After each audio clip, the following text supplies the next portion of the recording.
A Man in Disguise, the story behind the Minnesota lawmaker assassinations. Please kindly like and subscribe to my channel to encourage me to continue sourcing for true crime stories across the U.S. Thank you so much. On the quiet morning of June 14, 2025, the state of Minnesota woke to horror. A masked man posing as a police officer had gone house to house in two Minneapolis suburbs. By dawn, State Representative Melissa Hortman and her husband were dead. State Senator John A. Hoffman and his wife had been shot but survived. The state, and soon the nation, demanded to know who would do this and why. The man at the center of the storm was Vance Boelter, 57, a father of five with a patchwork resume that included running gas stations, managing a 7-Eleven, transporting corpses for funeral homes, and delivering sermons in the Democratic Republic of Congo. Boelter had once sat quietly on Minnesota's governor's Workforce Development Board, a group of over 40 state appointees tasked with business development. He had even attended at least one virtual meeting in 2022 alongside Senator Hoffman, although officials say there's no clear evidence they knew each other personally. But Boelter's online footprint hinted at a man increasingly disillusioned with the world. He spoke of end times, posted politically charged statements, and shared his frustrations over moral and cultural decline. Friends describe his recent life as a spiral, financially strained, mentally unstable, and consumed by doomsday prepping with his wife, Jenny. Dressed like a cop, with a ballistic vest, gloves, and mask, Boelter set his plan into motion in the early hours of June 14. His first stop was Senator Hoffman's home.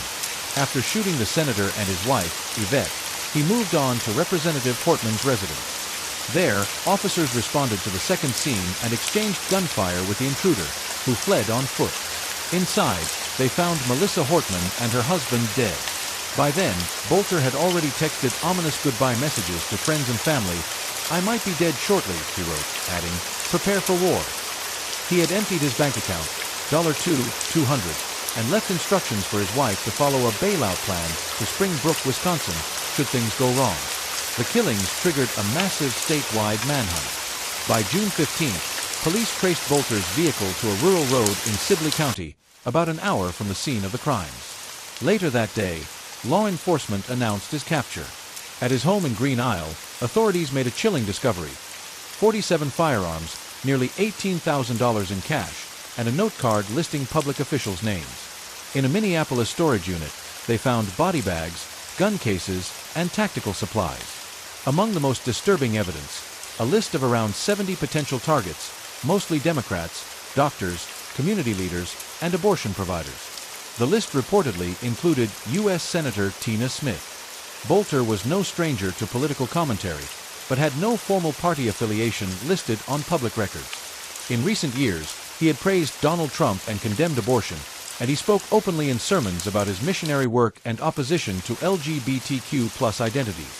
He claimed to have traveled to dangerous regions in the Middle East to share the gospel. His resume, even when exaggerated, painted the picture of a man who longed for purpose but found none in the institutions around him. By the time of the attacks, he was working late shifts removing bodies from crime scenes and sharing a room for $220 per month with friends from childhood. Even those closest to him didn't see it coming.